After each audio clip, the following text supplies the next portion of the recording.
EVM खबर 24 के सभी दर्शकों का हार्दिक अभिनंदन है। दर्शकों, आप सबको गांधी जी की 154वीं जयंती के अवसर पर हार्दिक बधाई।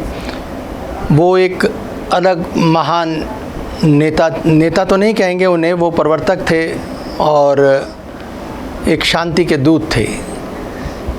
खैर, वो उस पर हम एक अलग प्रोग्राम बना रहे हैं, क्योंकि 2 अक्टूबर में लाल बहादुर शास्त्री जी का भी जन्म हुआ था, तो इन दोनों पर हम एक प्रोग्राम अलग से बना रहे हैं। फ़िलहाल हम बात करते हैं भारत सरकार द्वारा इस अवसर पर, यानी 154 गांधी जी की 154वीं जयंती के अवसर पर जो देशव्यापी एक जो घोषणा की गई थी स्वच्छता अभियान की, उस संदर्भ में हम बात करते हैं। उसी कड़ी में जो भविष्य निधि जो महकमा है हमारा, जो प्रोविडेंट फंड के महकमा है, उसकी जो शाखा मेन शाखा है हमारे 15A में, उनका जो एक इसमें भविष्य निधि एनक्लेव है सेक्टर 29 में फरीदाबाद के, तो वहाँ उन्होंने इस महकमे के लोगों ने एक अपनी सोसाइटी में कहें, अपने यानी जो रिहायशी एरिया क्षेत्र है, एनक्लेव है, वहाँ उन्होंने स्वच्छता अभियान के एक दिन 1 घंटा जो सरकार की घोषणा है उसके अनुसार एक कार्यक्रम का आयोजन किया। और इस अवसर पर वहाँ जो अधिकारी मौजूद रहे इस महकमे के, उनसे जो हमारा परिचय हुआ, वो हरियाणा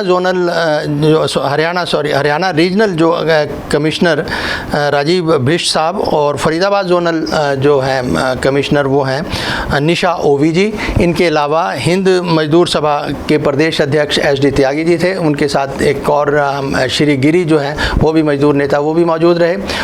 इन सब के अलावा जो मंच पे बैठे थे विराजमान, इनके अलावा वहाँ के जो स्थानीय निवासी थे क्षेत्र के और महकमे से जुड़े हुए लोग हैं वो भी मौजूद रहे। और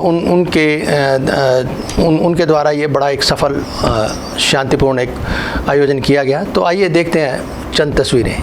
1 अक्टूबर एक घंटा 1 दिन का जो इनका स्लोगन है, स्पेशल कैंपेन है स्वच्छता अभियान को लेकर। सरकार का भी नारा है 2 अक्टूबर गांधी जी के जन्म दिवस पर एक ख़ास कैंपेन। और ये भविष्य निधि एनक्लेव है सेक्टर 29 का फरीदाबाद का। तो यहाँ पर जो ख़ास जो मेहमान आज आए हुए हैं और उनका जो परिचय हम आपसे करवा दें। सबसे पहले SD त्यागी जी बैठे हैं, ये मेरे बाएं हाथ पे, और उनके साथ बैठे हुए हैं Rajeev Bhisht ji, if I am not wrong हैं, और ये हरियाणा जोनल कमिश्नर हैं इसमें PF में, और साथ में है मैडम निशा ओवी, और ये फरीदाबाद रीजन की हैं। तो ये तो इनका परिचय है। मैं अब इनसे जानना चाहूँगा इस अभियान के बारे में, स्वच्छता अभियान के बारे में। तो क्या कहना चाहेंगे आप? सर आप पहले कर दो, मैं इनसे, तो फिर मैं आप ले लूँगा। ये थोड़ा प्रोटोकॉल की बात है। सही बात है। नमस्कार। केंद्र सरकार का इस बार एक बहुत बड़ा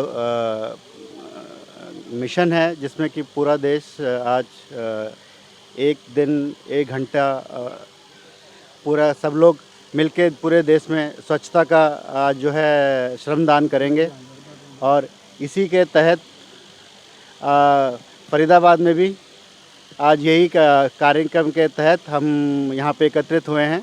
और मैं इसमें हमारे regional committee member Shri Tyagi ji, बेचूगिरी जी और फरीदाबाद की कमिश्नर निशा सब मौजूद हैं, स्टाफ के साथ, वॉलंटियर्स के साथ। और आज इस दौरान हम सब मिलके 1 घंटा श्रमदान करके इस कार्यक्रम को पूरा करेंगे। नमस्कार। ये जो स्वच्छता ही सेवा कैंपेन 15 सितंबर से चालू है। तो इस दौरान हमने काफ़ी सारे एक्टिविटीज़ किए हैं हमारे ऑफिस प्रीमाइसेस में, रेसिडेंशियल कॉलोनी में। और आज एक ग्रैंड फिनाले है जो हम एक तारीख 1 घंटा प्रोग्राम के से हम करा रहे हैं। और हमारा ये स्वच्छता ये जो है ये आयोजन हमारा आगे भी चालू रखेगा। Thank you. नमस्कार जी।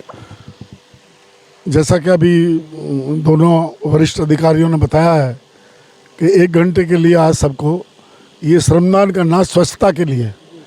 स्वच्छता ऐसा विषय है कि ये 1 घंटे नहीं, ये पूरे जीवन भी हम करते रहें तब भी ये संपूर्ण नहीं होता, क्योंकि आदत बन चुकी है कुछ हमारे भारतीयों को। ये जो एक कॉन्सेप्ट आया ना, यूज एंड थ्रो, मैं समझता हूँ कि ये सबसे ज़्यादा घातक है हमारी स्वच्छता के लिए। यूज एंड थ्रो, पर्यावरण के लिए भी और सफाई के लिए भी। ये अच्छी शुरुआत है। हमारे सरकार की तरफ से भी जो प्रयास किए जा रहे हैं, सरकार के अलावा जो देश के नागरिकों के अंदर इससे एक अवेयरनेस, जागृति पैदा हो रही है कि हमें सफाई रखनी चाहिए अपने आसपास, हमें करनी चाहिए। और मैं इसका समर्थक हूँ।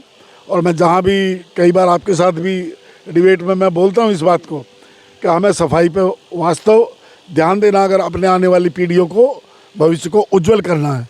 मेरे साथ हमारे साथी एटक के जनरल सेक्रेटरी बेचू गिरी जी हैं।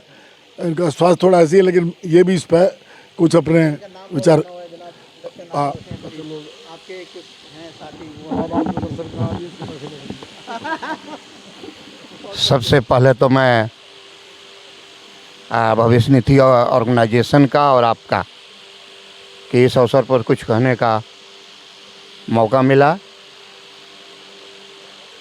जहाँ तक स्वच्छता का सवाल है, ये सदियों से लोगों में रहा है। और यहाँ तक कि हम देखते हैं कि जानवर भी अगर कहीं बैठता है तो खूरे से वहाँ पे हटा करके मिट्टी, चाहे वो जितना हटा सकता हो, या वहाँ पे वो बैठता है। तो ये नैसर्गिक स्वच्छता एक नैसर्गिक प्रक्रिया है जीवन की। और अब उसके अंदर में बहुत सारी बड़ी तेज़ी से कुछ ऐसी चीज़ें पैदा हो रही हैं जो गंदा कर रही हैं या पर्यावरण को गंदा कर रही हैं, नदियों को गंदा कर रही हैं, धरती को गंदा कर रही हैं। तो इसको आगे बढ़ाने की ज़रूरत है। एक ये सिंबॉलिक है आज, और इसलिए जब तक लोगों के दिमाग का हिस्सा स्वच्छता नहीं बनती है, तब तक हम इस पे नहीं बढ़ पाएंगे। ये अच्छी बात है कि सरकार ने इसको चलाया है और इसको लगातार इसको बढ़ावा मिलना चाहिए। बहुत बहुत शुक्रिया। तो कुल मिलाकर बात यह है कि एक तरफ वैचारिक स्वच्छता, वैचारिक पवित्रता भी कह सकते हो, और उसमें दृढ़ता भी आती है, और एक तरफ ये स्थूल या ये भौतिक, जिसे हम कहते हैं फिजिकली हम स्वच्छ करना चाहते हैं। तो एक एस्पेक्ट ये है, और एक जो अभी गिरी साहब ने कहा, बाकी सब जो मान्य यहाँ पर विभूतियाँ बैठी हैं, उन्होंने कहा कि स्वच्छता का एक ज़िंदगी में महत्व ज़रूर है। बहुत बहुत धन्यवाद। इस कार्यक्रम इनका सफल आयोजन है, उसके लिए सबको मुबारकबाद। धन्यवाद। तो ये थी मित्रों इस कार्यक्रम की कुछ झलकियाँ। तो फिर मिलेंगे। नमस्कार।